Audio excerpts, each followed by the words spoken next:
मेरा नाम अक्षरा है।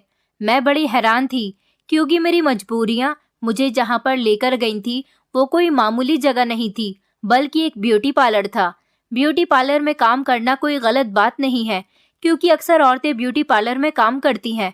लेकिन मैं जिस ब्यूटी पार्लर में गई थी वहां की मालकिन मुझे बड़े गौर से देख रही थी। उसने मुझसे कहा कि मेरे पास लड़कियों की खूबसूरती बढ़ाने की एक क्रीम आई हुई है, मगर अभी तक मैंने उसे किसी पर आजमाया नहीं है। इस क्रीम का असर देखने के लिए उसे मेरी जरूरत थी और उस क्रीम को लगाने के बदले वो मुझे 5 लाख रुपए देने का बोल रही थी। इतने ज्यादा पैसे तो मैंने अपनी जिंदगी में कभी नहीं देखे थे। जितने गरीब हम लोग थे उस हिसाब से तो ये पैसे हमें अमीर बना सकते थे। मैं बड़ी हैरान हो गई थी। मुझे पहले ही इस औरत की बातें बड़ी अजीब सी लग रही थी और इसकी बातों में एक अजीब तरह की घुटन महसूस हो रही थी। इसके ब्यूटी पार्लर के हालात देखकर लगता था वो भी गरीबी का शिकार है, मगर वो औरत तो मुझे 5 लाख रुपए देने को कह रही थी। इसका मतलब ये था कि वो मेरी तरह गरीब नहीं हो सकती। मैं अंदर ही अंदर घबराहट का शिकार हो रही थी। मेरी समझ नहीं आ रहा था कि मैं क्या करूं। मेरे हालात ऐसे बन गए थे कि मैं यहाँ पर नौकरी करने के लिए मजबूर हो गई थी। पैसे सुनकर तो मेरा मन कर रहा था कि अभी नौकरी पर लग जाऊं, पर पता नहीं क्यों मेरा दिल नहीं मान रहा था कि मैं ये सब कुछ ठीक भी कर रही हूँ या नहीं। मुझे लगा कि वो मुझे धोखा देने वाली है, ये कोई फ्रॉड औरत होगी, मगर उसकी अगली बात ने मेरे होश उड़ा दिए थे। उसकी बात सुनकर तो मुझे अपने कानों पर विश्वास नहीं हो रहा था। मैं हक्का बक्का सी होकर इस औरत के चेहरे को देख रही थी। मैं उसके पास नौकरी मांगने के लिए आई थी। मैं बहुत खूबसूरत और जवान लड़की थी। मेरी उम्र सिर्फ 25 साल ही थी। मैं गरीब फैमिली की मजबूर लड़की थी। मेरे पापा हमें इस दुनिया से छोड़कर जा चुके थे। हमारा कोई भाई भी नहीं था। पापा के मरने के बाद सारे रिश्तेदारों ने भी हमसे रिश्ते नाते तोड़ दिए थे। कहते हैं ना कि माता पिता का साया होना बहुत जरूरी होता है। जिनके सर पर माता पिता का साया नहीं होता, दुनिया वाले उसे रौंद देते हैं, समझते हैं कि उनका इस दुनिया में कोई नहीं है। यही वजह थी कि हमारे रिश्तेदारों ने भी मेरे पापा के मरने के बाद हम तीनों बेटियों और मेरी मम्मी को बेसहारा छोड़ दिया था। किसी ने भी हमारा मुश्किल समय में साथ नहीं दिया था। घर के हालात दिन ब दिन बिगड़ते चले जा रहे थे। मेरी 2 बहनें थी। एक बहन की उम्र 18 साल थी और दूसरी बहन की उम्र 22 साल थी। लेकिन मुझे तो समय ने मेरी उम्र से ज्यादा बड़ा कर दिया था। मेरे लिए नौकरी करना एक बहुत बड़ी मजबूरी बन गया था। अगर मैं ऐसा ना करती तो शायद मेरी मम्मी का इलाज नहीं हो पाता और मेरी तरह मेरी बहनों की पढ़ाई भी अधूरी रह जाती, क्योंकि पिछले 4 साल से मैं पढ़ाई नहीं कर पा रही थी। जब से मेरे पापा बीमार हुए थे तभी से ही मेरी मम्मी ने मुझे घर में बैठा लिया था। उनका कहना था कि मैं बड़ी हूँ, मुझे घर की जिम्मेदारियों को समझना चाहिए और अब अपनी पढ़ाई को यहीं पर ही रोक देना चाहिए। मेरी दोनों छोटी बहनें तो बहुत ज्यादा जिद्दी थीं। उनको पढ़ाई करने का कोई शौक भी नहीं था, इसलिए दोनों ही इंटर करने के बाद घर पर बैठ गई थी। उन दोनों ने दोबारा पढ़ने की कोशिश तक नहीं की थी। फिर फाइनली घर के बिगड़ते हुए हालातों को देखकर मुझे ही आगे कदम बढ़ाना पड़ा था। मैं जहां पर भी नौकरी ढूंढने के लिए जाती वहां मेरी खूबसूरती बीच में आ जाती थी, क्योंकि मैं बहुत खूबसूरत थी। हर जगह मेरी खूबसूरती की कीमत लगने लगी थी। मेरा गोरा चिट्टा रंग और खूबसूरत शरीर अच्छे अच्छे लोगों को मेरी तरफ खींच लाता था। लेकिन मैं कोई गलत लड़की नहीं थी। मैं गरीब जरूर थी, पर मैंने कभी अपने दिमाग में अपनी खूबसूरती का घमंड नहीं पाला था। मैं तो बल्कि अपनी खूबसूरती से तंग आ गई थी। हमारा साथ देने वाला कोई नहीं था। इस दुनिया में हम 4 बेसहारा औरतें बड़ी मुश्किल से अपना गुजारा कर रहे थे। मेरी मम्मी को हम तीनों बहनों की बहुत फिक्र सताती थी कि ना जाने पापा के मरने के बाद ये दुनिया हम तीनों बहनों के साथ क्या अत्याचार करेगी, क्योंकि जिन लड़कियों पर पिता या भाई का साया नहीं होता उनकी इज्जत बड़ी नाजुक होती है। लोग उनकी इज्जत का किसी भी तरह से फायदा उठाना चाहते हैं। मुझे भी अपनी इस खूबसूरती को देखकर डर लगने लगा था कि कहीं मैं किसी मुसीबत में न फंस जाऊं। मेरी मम्मी तो मेरी दोनों छोटी बहनों को घर से बाहर निकलने ही नहीं देती थी और मैं उन दोनों से समझदार भी थी, इसलिए घर की सारी जिम्मेदारियां मुझे ही निभानी थी और कोई था ही नहीं जो हमारा सहारा बनता। मैं घर की सबसे बड़ी बेटी थी, इसलिए घर को तो मुझे ही चलाना था। मेरी मम्मी की तबीयत ज्यादा खराब रहने लगी थी, इसलिए एक बहन मम्मी की सेवा में लगी रहती थी और सबसे छोटी वाली बहन को कुकिंग करने का बहुत शौक था, इसलिए वो घर के सारे काम करती थी और खाना भी बनाया करती थी। मेरे पापा हमें हायर स्टडी करवाना चाहते थे। वो चाहते थे कि उनकी बेटियां पढ़ लिख कर किसी काबिल बने। मेरे पापा चाहते थे कि मैं डॉक्टर बनूं, पर शायद हालात को ऐसा कुछ भी मंजूर नहीं था। अब जो हालात चल रहे थे उसमें मुझे अपनी दोनों छोटी बहनों की टाइम पर शादी कर देना ही बेहतर लगा था। मुझे अपनी फिक्र नहीं थी। मेरा रिश्ता तो मेरे पापा के सामने ही तय हो गया था। मेरे पापा ने मेरा रिश्ता हमारे पड़ोस में ही रहने वाले रितेश के साथ करवा दिया था। रितेश और मैं एक ही मोहल्ले में रहने वाले थे, इसलिए बचपन से ही हमने एक दूसरे को देखा था और हम दोनों एक साथ ही स्कूल में पढ़े हुए थे। रितेश के पापा ने मेरे पापा से हम दोनों के रिश्ते की बात की थी, क्योंकि मैं बहुत खूबसूरत थी, इसलिए उन्होंने जल्द से जल्द अपने बेटे के साथ मेरा रिश्ता करवाना बेहतर समझा था। इससे हम दोनों के बीच गहरी मोहब्बत हो गई थी। रितेश की फैमिली में उसके सिर्फ मम्मी पापा ही थे, कोई भाई या बहन नहीं था। कभी कभी उसकी मम्मी हमारे घर आ जाया करती थी और हमारे साथ बहुत अच्छे तरीके से बिहेव करती थी। हम दोनों ही खूबसूरत थे और एक दूसरे को अच्छे तरीके से जानते थे और हमारे भाग्य भी जुड़ चुके थे। रितेश और मैं बहुत ऊंचे सपने देखते थे। हम दोनों का शुरू से ही सपना था कि हम अपने पेरेंट्स की तरह गरीबी भरी जिंदगी नहीं गुजारेंगे। रितेश बहुत मेहनती लड़का था। दूसरे देश जाकर लाखों रुपए कमाना उसका सपना था। अपनी स्टडी कंप्लीट करते ही रितेश दुबई काम करने के लिए चला गया था। हालांकि मेरे पापा जब बीमार थे तो वो चाहते थे कि उनके जीते जी ही मेरी और रितेश की शादी कर दी जाए, लेकिन रितेश ने मुझे बहला फुसलाकर उनसे शादी के लिए इनकार करवा दिया कि मैं अभी शादी नहीं करना चाहती, क्योंकि वो अभी शादी करने के लिए तैयार ही नहीं था। कुछ महीने बाद मेरे पापा की डेथ हो गई। उसके बाद भी हमारे कुछ रिश्तेदारों ने और मेरी मम्मी ने रितेश से शादी करने के लिए कहा था। सब मेरी मम्मी का बोझ हल्का करना चाहते थे। हालांकि रितेश के मम्मी पापा ने भी उस पर शादी करने के लिए जोर दिया था, मगर रितेश शादी करने के बाद अपने सपनों को अधूरा नहीं छोड़ना चाहता था। मैं भी अब शादी नहीं करना चाहती थी। रितेश से मोहब्बत अपनी जगह थी, लेकिन मैं अपनी मम्मी और अपनी बहनों को अकेला नहीं छोड़ सकती थी। इसलिए रितेश और मेरी मर्जी के साथ ये शादी रोक दी गई थी। रितेश कुछ महीनों बाद दुबई काम करने के लिए चला गया। इस तरह से हम दोनों की फैमिली मायूस होकर बैठ गई थी। रितेश अपने पेरेंट्स का इकलौता बेटा था। अपने घर के हालात बेहतर करने के लिए मैंने भी कई जगह पर नौकरी तलाश की और अपनी किस्मत को आजमाना चाहा था। मेरी स्टडी इतनी भी कम नहीं थी कि मुझे नौकरी नहीं मिलती, लेकिन मेरी खूबसूरती ही मेरी खुशकिस्मती बन रही थी। मुझे कहीं पर सेक्रेटरी की नौकरी मिलती तो कहीं पर रिसेप्शनिस्ट की ऑफर की जाती, या फिर मेरी खूबसूरती की कीमत लगाई जाती थी। लेकिन मैं कोई गलत लड़की नहीं थी। मैं खुद को रितेश की अमानत समझती थी। ऐसे हालातों में मैं कोई ऐसा वैसा काम नहीं करना चाहती थी जो बाद में मुझे रितेश से दूर करने पर मजबूर कर दे। मुझे किसी फ्रेंड ने एक पार्लर में जॉब करने के बारे में बताया, लेकिन मैं पार्लर का काम तो जानती ही नहीं थी, इसलिए मैं पार्लर में काम कैसे कर सकती थी। मैंने अपनी फ्रेंड को इनकार कर दिया था। मेरी फ्रेंड ने कहा, तुम जब वहां पर जॉब करोगी तो वो तुम्हें जॉब करने के साथ साथ वहां का सारा काम भी सिखा देंगी। उसकी टेंशन तुम मत लो, एक बार तुम वहां जाकर जॉब के लिए ट्राई तो करो। मेरी फ्रेंड ने बताया कि पार्लर की मालकिन मेरी पुरानी जानने वाली है। उन्हें लड़की की तलाश है। पार्लर का काम वो खुद करेंगे, बस उन्हें एक हेल्पर की जरूरत है। तुम पार्लर का काम भले ही नहीं जानती, लेकिन हेल्पर बनकर उनके साथ हेल्प करवा सकती हो और धीरे धीरे फिर तुमसे भी काम आ जाएगा। मेरी फ्रेंड ने उस औरत के नरम बिहेवियर की बहुत तारीफ की थी। मेरी फ्रेंड ने मुझे उसका एड्रेस दे दिया था, इसलिए मैं अपनी दोस्त के कहने पर उस पार्लर में पहुंच गई। ये जगह मुझे बड़ी हैरान कर गई थी।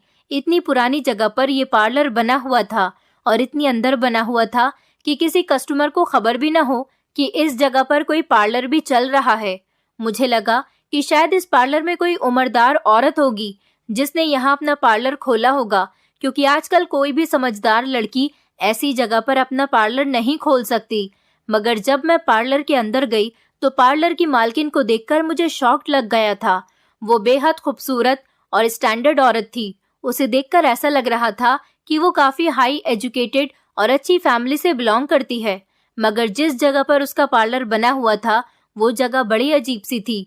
उस औरत ने मुझसे मेरी मजबूरी और मेरी परेशानी भरे हालात की कहानी सुनी तो वो अफसोस करने लगी। कहने लगी कि तुम फिक्र मत करो, तुम अगर मेहनत करोगी तो लाखों रुपए कमा सकती हो। वो मुझे गहरी नजरों से देख रही थी। मैंने महसूस किया कि उसकी नजरें मेरे शरीर पर ही टिकी हुई थी। वो मुझे बार बार घूर घूर कर देख रही थी। मुझे उसकी नजरें बहुत अजीब लग रही थी। किसी भी मर्द का मुझे इस तरह से एकटुक देखना ये तो कोई नॉर्मल बात थी, क्योंकि कोई भी मर्द मेरी खूबसूरती देखकर अपनी नजर मुझसे हटा ही नहीं पाता था। मगर वो तो औरत होकर मुझे इतनी गहरी नजरों से देख रही थी। मैं तो घबरा गई। मैंने ढीले ढाले और पूरे कपड़े पहने हुए थे। न जाने वो मुझे क्यों इतना घूर रही थी। मैंने उससे सवाल किया कि आप मुझे काम पर रख सकती हो या नहीं। मैं जल्द से जल्द उसका जवाब सुनकर वहां से जाना चाहती थी। वो औरत मुस्कुराकर मुझसे कहने लगी, मुझे तो तुम जैसी खूबसूरत लड़की की ही जरूरत है। तुम फिक्र मत करो, मैं तुम्हें काम पर रख चुकी हूँ। वो मेरी खूबसूरती की बहुत तारीफ कर रही थी। मुझे आइडिया हो गया था कि वो मेरी खूबसूरती के बिना पर ही मुझे नौकरी देने पर तैयार हुई है, क्योंकि मैं पार्लर का कोई काम नहीं जानती थी। और दूसरी बात ये भी कि उसने पार्लर से रिलेटेड तो मुझसे कोई भी सवाल ही नहीं किया था। मुझे ये बात बहुत अजीब लग रही थी।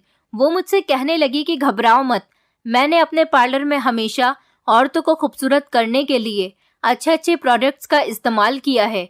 अभी कुछ दिन पहले ही मैंने विदेश से एक बहुत ही अच्छी क्रीम मंगवाई है जो कि औरतों को खूबसूरत बना देगी। लेकिन वो क्रीम कस्टमर पर लगाने से पहले मैं उसको किसी पर ट्राई करना चाहती हूँ, क्योंकि मैं उस क्रीम को डायरेक्ट कस्टमर पर अप्लाई नहीं कर सकती। अगर कुछ गड़बड़ हो गई तो मेरा ये पार्लर बंद हो सकता है। मुझे इसके लिए एक ऐसी लड़की चाहिए थी जो बहुत खूबसूरत हो। तुम तो पहले ही बहुत खूबसूरत हो और अच्छी भी हो। तुम मेरी क्रीम को ट्राई करने के लिए बेस्ट रहोगी, इसीलिए मैं तुम्हें नौकरी पर रख रही हूँ। वो औरत कहने लगी, इस क्रीम से तुम्हारी खूबसूरती में और ज्यादा बढ़ावा हो जाएगा और मैं अपने कस्टमर को यही बताऊंगी कि ये क्रीम तुम पर आजमाई गई है। मैंने कहा ठीक है, अगर मेरी खूबसूरती इस काम के लिए इस्तेमाल हो रही थी तो मुझे कोई एतराज नहीं था। मुझे लगा कि इस पार्लर से मेरी मंथली सैलरी सिर्फ 6 या 7 हजार रुपए ही होगी, मगर मैं इसमें भी खुश थी, क्योंकि कुछ ना होने से इतने पैसे आना भी मेरे लिए बहुत बड़ी बात थी। मगर उस औरत की अगली बात पर मुझे झटका लगा था। वो कहने लगी, तुम्हें मेरी क्रीम इस्तेमाल करने के बदले 5 लाख रुपए दिए जाएंगे। मैं 5 लाख रुपए जैसी बड़ी रकम के बारे में सुनकर शॉक्ड रह गई थी। एक नॉर्मल सी क्रीम लगाने के बदले वो औरत मुझे 5 लाख रुपए देने के लिए तैयार थी। मैं नहीं समझ पाई थी कि वो इतनी बड़ी रकम क्यों देना चाहती थी। मेरी हैरानी पर वो कहने लगी, मैंने खूबसूरती वाली क्रीम अभी किसी पर ट्राई नहीं की। तुम पहली बार इस्तेमाल करोगी तो हो सकता है कि तुम्हारी खूबसूरती पर दाग भी लग जाए, और ऐसा भी हो सकता है कि तुम्हारी खूबसूरती पहले से ज्यादा बढ़ जाए। इसलिए सोच समझकर जवाब देना, तुम्हें खतरा मोल लेना होगा। अगर तुम मुझ पर भरोसा करके ये काम करना चाहो तो इसकी कीमत 5 लाख रुपए ही होगी। वो औरत मुझसे कहने लगी कि फिक्र मत करो, मैं कभी गलत प्रोडक्ट्स इस्तेमाल नहीं करती। मैं दुबई की एक बहुत बड़ी कंपनी से प्रोडक्ट्स ऑनलाइन मंगवाती हूँ। मुझे और क्या चाहिए था। मैं उस औरत की बात मान गई थी। 5 लाख रुपए के बारे में सुनकर तो वैसे भी मेरी आंखें खुल गई थी। इसके लिए तो मैं खतरा भी मोल लेने के लिए तैयार थी। 5 लाख रुपए कमाने के बदले में मैं अपनी बहनों की अच्छी और धूमधाम से शादी कर सकती थी और अपनी मम्मी का भी इलाज करवा सकती थी। मुझे सबसे पहला ख्याल रितेश का आया था। वो मेरी ये बात सुनकर खुश हो जाता और ऐसा करने से फ्यूचर में उसकी कुछ हेल्प भी हो जाती। मैंने उस औरत से कह दिया कि मैं नौकरी करने के लिए तैयार हूँ। अगर मेरी खूबसूरती पर दाग भी लग जाए तो कोई बात नहीं, मुझे कोई फर्क नहीं पड़ता। मेरे लिए पैसे ही जरूरी हैं। मैं वैसे भी अपनी खूबसूरती से तंग आ चुकी थी। मुझे रितेश भी हमेशा यही एहसास दिलाता था कि वो मेरी खूबसूरती से नहीं बल्कि मुझसे प्यार करता है। वो मुझे बहुत प्यार करता था। मैं रितेश पर बहुत भरोसा करती थी, इसलिए मुझे अपनी खूबसूरती पर दाग लगने का कोई अफसोस नहीं था। वो औरत मुझे अपने पार्लर में रखे गए कुछ प्रोडक्ट्स के बारे में बताने लगी, मगर उसकी एक बात ने मेरे होश उड़ा दिए थे। मैं हक्का बक्का सी उसे देख रही थी। उस औरत ने मुझे बताया कि उसके पार्लर में मर्द भी आते हैं जो कि बॉडी मसाज करवाने की भारी कीमत देते हैं। उसके इस छोटे से पार्लर में बहुत सारे मर्द अपनी बॉडी ट्रीटमेंट लेने के लिए आते थे। मुझे तो इस पार्लर की हालत देखकर नहीं लग रहा था कि ये इतना फेमस पार्लर हो सकता है, लेकिन वो मेरे सामने अपने पार्लर की इतनी तारीफ कर रही थी जिसे सुनकर मैं चौंक गई थी। इस पार्लर में कुछ लड़कियां बैठी हुई थी जो कस्टमर आने का इंतजार कर रही थी, लेकिन मेरे सामने तो कोई कस्टमर आया ही नहीं था। मुझे उस औरत के पैसे कमाने का तरीका तो पता चल गया था। उसने बताया था कि यहाँ पर जितने भी अमीर मर्द आते हैं वो साथ में अपने घर की लेडीज को भी लेकर आते हैं, जिससे उसको काफी प्रॉफिट होता है, क्योंकि अमीर लोगों से वो ज्यादा पैसे लेती है। मगर मैं ये नहीं समझ पाई थी उसने इतनी अजीब और छोटी सी जगह में अपना एक खुफिया पार्लर क्यों बनाया हुआ था। वो चाहती तो किसी भीड़ भाड़ वाले एरिया में भी अपना पार्लर बनाकर बैठ सकती थी, जहां उसके पास और ज्यादा कस्टमर आते। मगर मैंने उसे ज्यादा सवाल जवाब नहीं किए थे। मैं तो नौकरी के बारे में ही सुनकर खुश हो गई थी। मैं जब घर वापस आई और मैंने रितेश से कॉल पर बात की तो मैंने उसको अपने काम के बारे में बताया। वो मेरी बात सुनकर कहने लगा कि सोच समझकर काम करना, ऐसा ना हो कि सच में तुम्हारी खूबसूरती पर दाग लग जाए। मुझे तुम्हारे खूबसूरत होने या ना होने से फर्क नहीं पड़ता, मगर ऐसा ना हो कि वो नुकसान बर्दाश्त करने काबिल ना हो। वो कहने लगा, तुम मेरी अमानत हो, मैं तुम्हारा नुकसान बर्दाश्त नहीं कर पाऊंगा। मैं परेशान हो गई। मैंने रितेश को बताया कि मैं तो मंथली सैलरी 5 लाख रुपए के बारे में सुनकर ही खामोश हो गई थी। अगर तुम कहोगे तो मैं उस औरत को इनकार कर दूंगी। मेरे लिए रितेश का साथ सबसे जरूरी था। रितेश भी 5 लाख रुपयों के बारे में सुनकर हक्का बक्का सा रह गया था। उसने कहा, क्या सच में तुम्हें उस पार्लर में 5 लाख रुपए मंथली सैलरी दी जाएगी? वो हैरत से मुझसे सवाल कर रहा था। वो यकीन नहीं कर पा रहा था। मैंने खुश होकर उसे बताया कि वो औरत मुझे कोई महंगी क्रीम ट्राई करने के लिए अपने पास रखना चाह रही है। ये काम सच में बहुत खतरनाक था। उस क्रीम का उल्टा असर भी हो सकता था, इसलिए वो मुझे 5 लाख रुपए देगी। रितेश सोच में पड़ गया था। मुझे डर था कि कहीं वो नाराज ना हो जाए। मैं जल्दी से कहने लगी, रितेश तुम परेशान मत हो, मेरे लिए पैसों से बढ़कर तुम्हारी खुशी है। मैं कहीं और काम ढूंढ लूंगी और इस औरत को जाकर इनकार कर दूंगी। वो अचानक कहने लगा, नहीं रुको, उसे इनकार मत करो। काम तो ठीक है, तुम ब्यूटी पार्लर में ही तो काम कर रही हो, किसी गलत जगह तो काम नहीं कर रही। तुम चाहो तो वहां पर काम कर सकती हो। मैंने रितेश की बात सुनकर कहा कि ठीक है, मैं अब इनकार नहीं करूंगी। उसके पास कोई ऐसा काम ढूंढूंगी जिससे मुझे कोई नुकसान न पहुंचे, भले ही सैलरी थोड़ी कम हो। रितेश हंस पड़ा और कहने लगा कि दूसरा काम क्यों, ये काम भी तो अच्छा है। हम एक दूसरे से प्यार करते हैं, हमारी एंगेजमेंट तो हो चुकी है और शादी भी हो जाएगी, तुम्हें किस बात का डर है? वो कहने लगा कि एक लड़की के लिए जिंदगी में सबसे जरूरी उसकी शादी होती है। वो इसीलिए खुद को हर खतरे से बचाकर और संवार कर रखती है, जबकि मैं तुम्हें हर हाल में एक्सेप्ट करने के लिए तैयार हूँ। तो फिर तुम्हें किस बात का डर है? तुम वो काम मत छोड़ो, हम दोनों की सारी जिंदगी संवर जाएगी। रितेश ने पैसों का सुनकर अपना इरादा बदल लिया था और मुझे भी समझाने लगा, और मैं उसके समझाने पर बेफिक्र हो गई थी। रितेश एक आम इंसान था, मेरी तरह उसे भी अच्छी जिंदगी गुजारने का शौक था। गरीबी तो शायद किसी को पसंद नहीं होती। मैं सोचने लगी कि वो मुझे अच्छी जिंदगी देने के लिए इतनी मेहनत कर रहा है, तो फिर मेरा भी हक बनता है कि मैं उसका साथ देती। अब तो रितेश मेरा साथ दे रहा था, उसके बाद तो मुझे कोई डर ही नहीं रहा। मैं इस औरत के पास काम करने लगी। वो बहुत मेहरबान औरत थी। वहां पर नौकरी करने के बाद वो मेरी मालकिन बन चुकी थी, मगर उसके बिहेवियर में कोई भी चेंज नहीं आया था। वो मेरी खूबसूरती और मासूम चेहरे की दीवानी हो गई थी। पहले दिन पार्लर की मालकिन ने मुझे एक क्रीम चेहरे पर लगाने के लिए दी। उसने मुझसे कहा कि अंदर कमरे में शीशा लगा हुआ है, उसके सामने बैठकर ठीक से क्रीम लगाकर मसाज करना। मैं इस छोटे से कमरे में आ गई थी। कमरे की हालत बहुत अच्छी थी। ये कमरा पार्लर में ही बना हुआ था, बहुत साफ सुथरा और खूबसूरत, और कमरे में फैली हुई खुशबू मुझे सुकून पहुंचाने लगी थी। चेहरे पर क्रीम लगाते ही मुझे चक्कर आने लगे थे, इसलिए मैं बिस्तर पर लेट गई और अगले ही पल में बेहोश हो चुकी थी। मुझे नहीं पता था कि मैं कहाँ पर हूँ। जब मैं जागी तो शाम हो रही थी। पार्लर की मालकिन ने मुझे 5 लाख रुपए देकर घर भेज दिया था। मैं खुश हो गई कि ठीक है, इतने आसान काम के मुझे इतने ज्यादा पैसे मिल रहे थे, लेकिन मैं नहीं जानती थी कि मेरे साथ क्या होने वाला था। पार्लर की मालकिन हर रोज यही करती थी, मुझे क्रीम लगाने के लिए कमरे में भेज देती और कमरे को बाहर से बंद कर देती थी। कमरे में खुशबू फैली हुई होती थी और धीमी सी रोशनी डरावना सा माहौल पैदा करती थी। वो क्रीम लगाते ही मैं फौरन बेहोश हो जाती थी। शुरू में तो मुझे कुछ समझ ही नहीं आया था कि मेरे साथ क्या हो रहा है। ये पार्लर की मालकिन न जाने मुझे किस तरह की क्रीम लगाने के लिए दे रही थी, मगर मालकिन का एक्सपेरिमेंट कामयाब रहा था। खूबसूरती की क्रीम लगाने की वजह से सच में मेरी खूबसूरती में बढ़ावा होने लगा था। मेरे चेहरे का रंग दूध की तरह सफेद हो गया था। मेरी बहनें भी ये बात मुझे कई बार बता चुकी थीं कि मेरा चेहरा दिन ब दिन खूबसूरत होता जा रहा है। मैं बहुत खूबसूरत हो गई थी। रितेश मुझसे वीडियो कॉल पर बात करता तो खुशी से फूला नहीं समाता था। वो मुझसे कहता कि तुम्हारा फैसला ठीक था, तुम्हारी खूबसूरती तो और बढ़ गई और तुम पैसे भी कमाने लगी हो। हर टाइम मुझे देखने के लिए वीडियो कॉल करता रहता था और वो मुझे देखकर अपनी बेताबी का इजहार करने लगा था।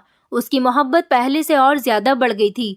मैं अपनी किस्मत पर जितना घमंड करती मुझे कम लगता था, मगर एक दिन मैं क्रीम लगाकर कमरे में बंद हुई तो जागने पर मुझे बहुत थकान महसूस हो रही थी।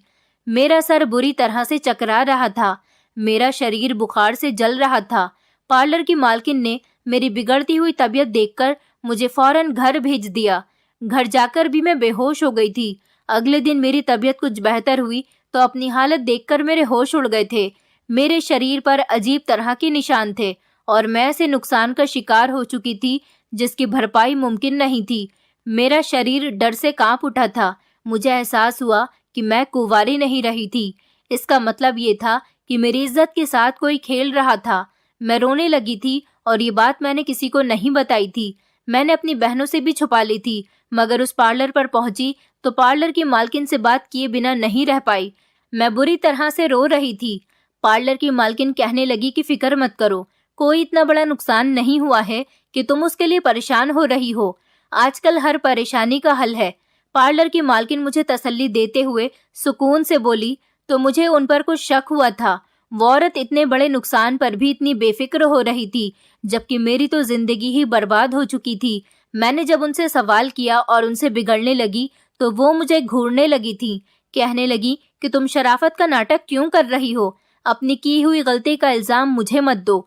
तुम्हारा शरीर है, तुम ही जानती होगी तुम्हारी इज्जत किसने खराब की है।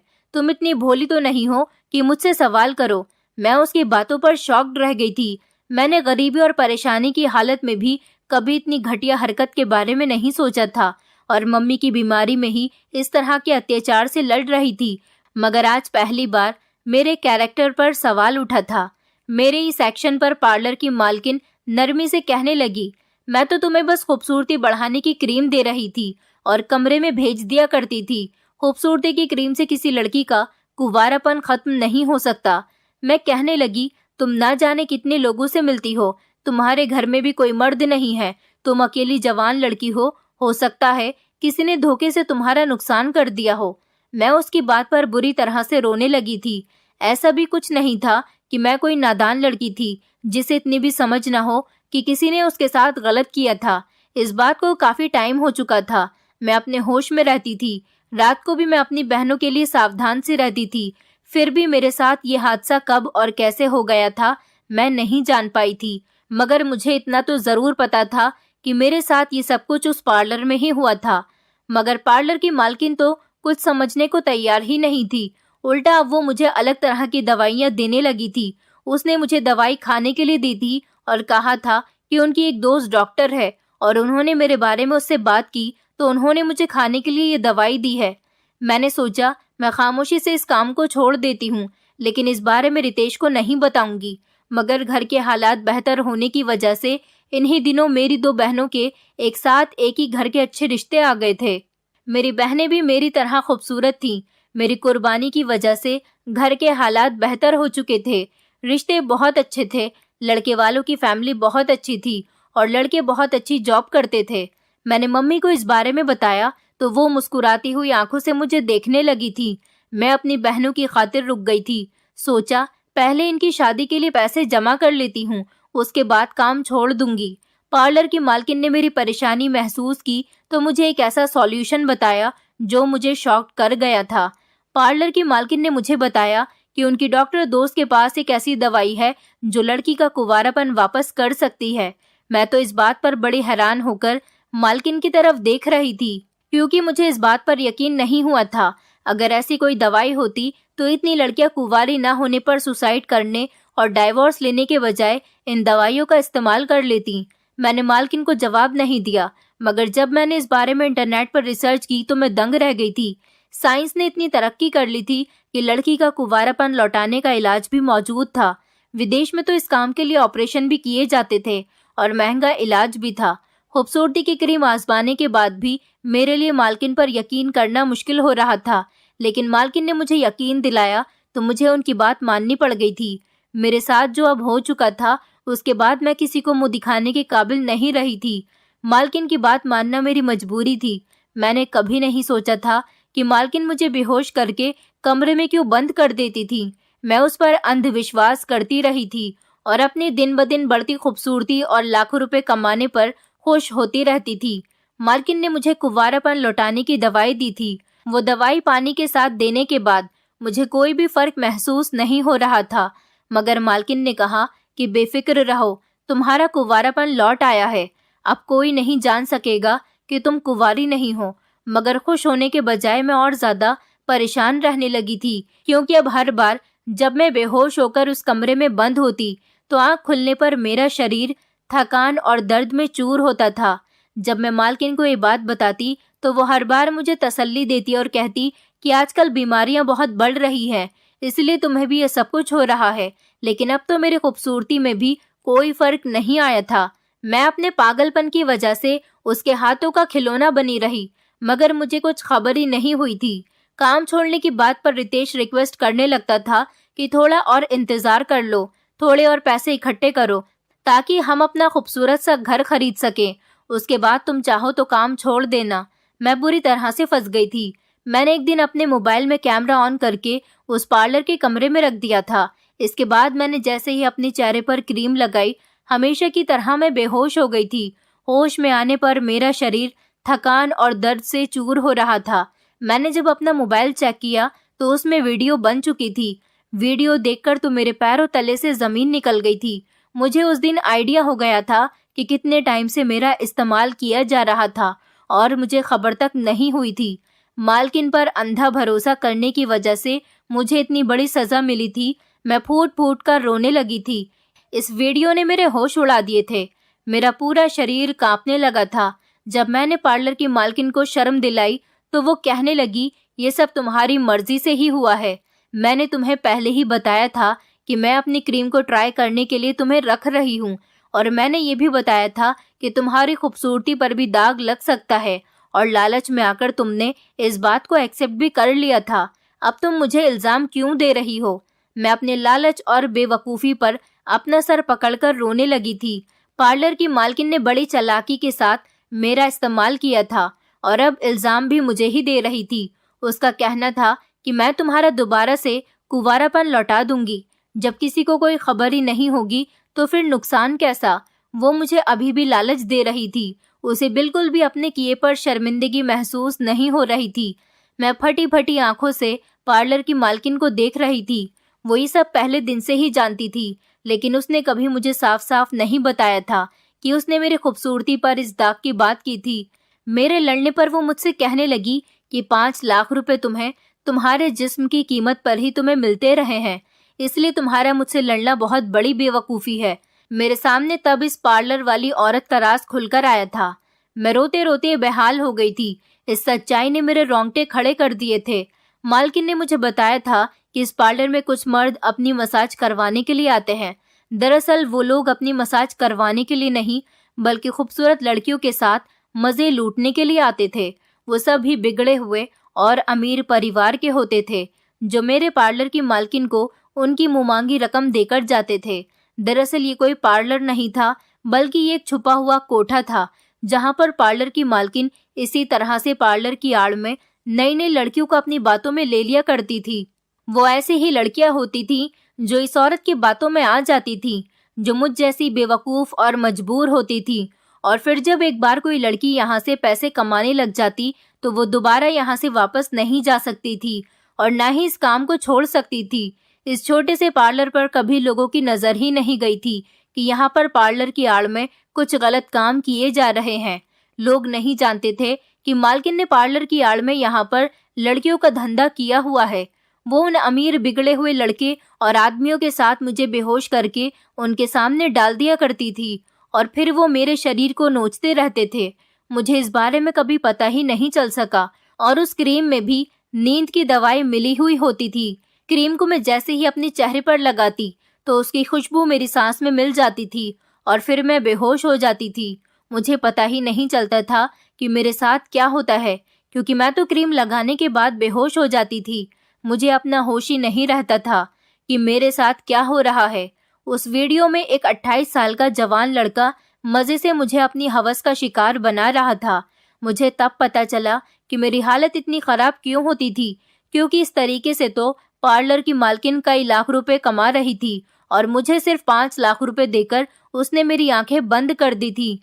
मेरे पास पैसा तो आ रहा था, मेरी बहनों के रिश्ते भी फिक्स हो गए थे, मगर अब मेरे पास इज्जत नहीं रही थी। मैं उस दिन घर जाकर बहुत रोई थी। मालकिन मुझसे झूठ बोलती रही थी कि मैं अपना कुंवारापन वापस पा सकती हूँ। शायद ऐसी दवाई मौजूद हो, लेकिन ऐसी भी कोई दवाई किसी भी डॉक्टर के पास मौजूद नहीं थी। मुझे बहला फुसलाकर वो अपना कारोबार चमकाती रही। उसका असली कारोबार पार्लर का काम नहीं, बल्कि लड़कियों का धंधा करवाना ही था, क्योंकि वो खुद भी ऐसी ही औरत थी। मैं वो काम छोड़ देना चाहती थी। मेरे पास इतने पैसे इकट्ठे हो गए थे कि मैं अपनी बहनों की सिंपल तरीके से शादी कर देती। मैंने इस बारे में रितेश से बात की तो वो परेशान हो गया। मैंने रितेश से कहा कि मैं वो काम छोड़ना चाहती हूँ। पार्लर में काम करना मुझे पसंद नहीं है और अब मैं थकान का शिकार रहने लगी हूँ। रितेश कहने लगा, अगर तुम मेरा साथ दे दोगी तो इसमें क्या परेशानी वाली बात है। पार्लर का माहौल चाहे ठीक ना हो, इसमें तुम्हारा क्या जाता है। तुम तो बस पैसा इकट्ठा करो। उसकी बात सुनकर मैं खामोश रह गई थी। रितेश मुझसे कहने लगा, मैं भी तो यहाँ रहकर इतनी मेहनत का काम करता हूँ। मुझे जैसा काम मिलता है मैं कर लेता हूँ, ताकि हम दोनों का फ्यूचर सिक्योर हो जाए। हम गरीबी भरी जिंदगी ना गुजारे। तुम तो खुशनसीब हो जिसको तुम्हारी खूबसूरती के बिना पर इतना आसान काम मिल गया। मैं उसे क्या बताती कि मैं इस काम की कितनी बड़ी कीमत चुका चुकी हूँ।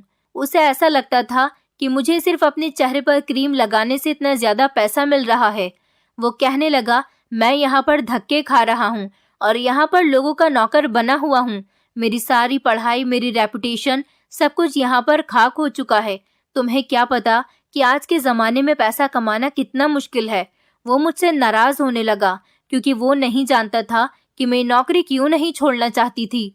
रितेश की जिद और उसके बार बार समझाने की वजह से मुझे ये काम करना पड़ा। मैं उसे सच बताने से डर गई थी कि मेरी इज्जत ना जाने कितने मर्दों के हाथों नीलाम हो चुकी है।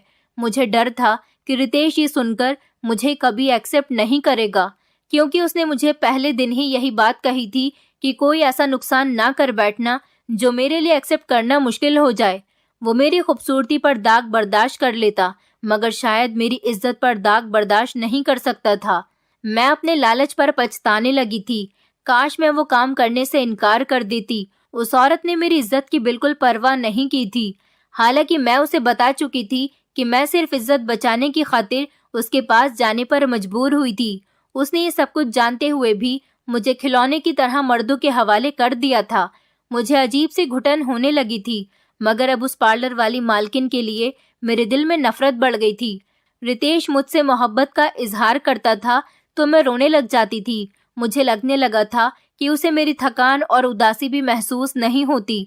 वो सिर्फ फ्यूचर के सपने देखता था और मैं चुपचाप उसकी बातें सुनती रहती थी। मैं जानती थी कि अब मैं रितेश के काबिल नहीं रही हूँ। मेरी बहनों के ससुराल वाले जल्दी शादी करने के लिए कह रहे थे, तो मैंने उनकी शादी की डेट फिक्स कर दी थी। अपनी शादी का सपना मैंने अपनी आंखों में ही बंद कर लिया था। मैं मालकिन से बदला लेना चाहती थी। इस औरत ने मेरी जिंदगी बर्बाद कर दी थी। रितेश मुझे खुशी से बताने लगा कि वो जल्द ही वापस लौट कर आएगा और मुझसे शादी कर लेगा। मैं घुट घुट कर अकेले में रोती रहती थी। अगर मैं सच छुपाकर शादी कर भी लेती तो रितेश सच्चाई जानने के बाद पहले दिन ही मुझे डाइवोर्स दे देता।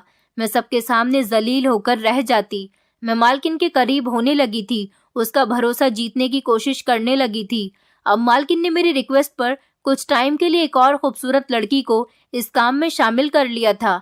मैंने छुपकर मालकिन के पास आने वाले कुछ अय्याश लड़कों को एक ही टाइम पर आने का मैसेज कर दिया और मालकिन को जूस में नशे की दवाई मिलाकर उसे कमरे में भेज दिया। जब उन लड़कों ने मालकिन को देखा तो उनकी आंखों में चमक जाग उठी थी।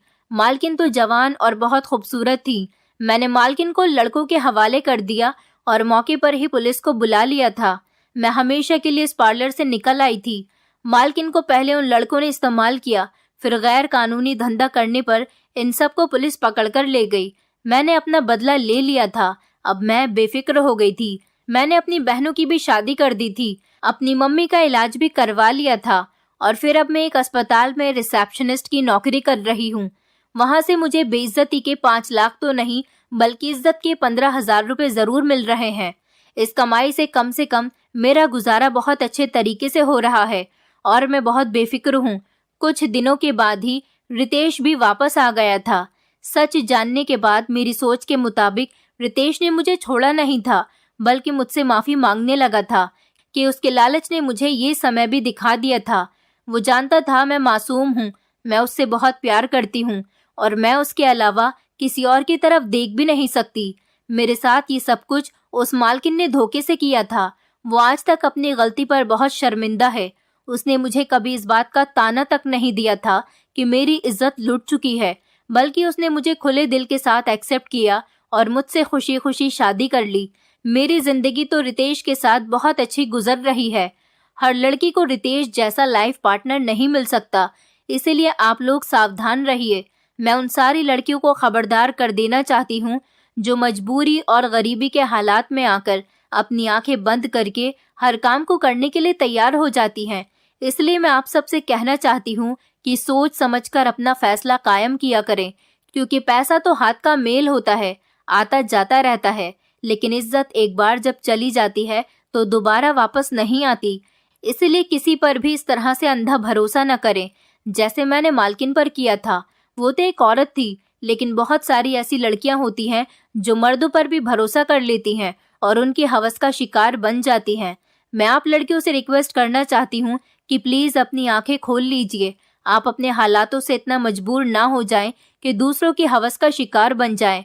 हालात तो आज बुरे हैं, कल बेहतर भी हो जाएंगे, लेकिन अपना ख्याल रखिए और सोच समझकर अपनी जिंदगी में आने वाले हर काम का फैसला करिए।